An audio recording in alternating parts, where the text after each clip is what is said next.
নমস্কাৰ স্বাগতম জনাইছো পুনৰ আপোনালোকক মোৰ চেনেললৈ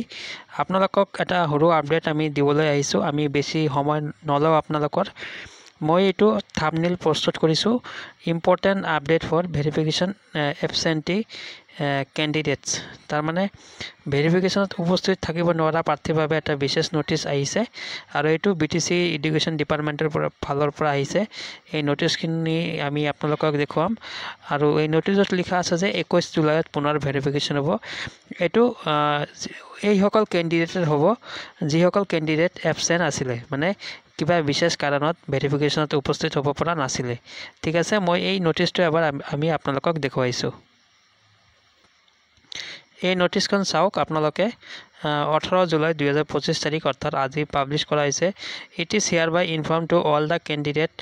of assistant teacher arts science and hindi of LP and ME schools of BTR non BTR who had absent during the scrutiny verification of academic and professional qualification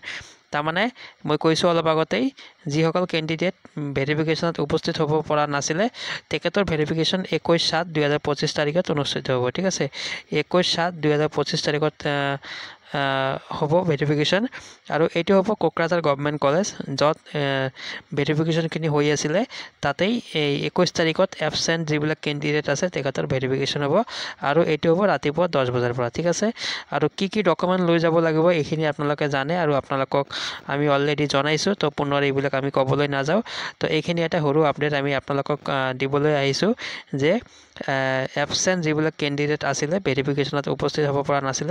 তেখেতৰ কাৰণে এটা পুনৰ সুযোগ দিছে তেখেতে 21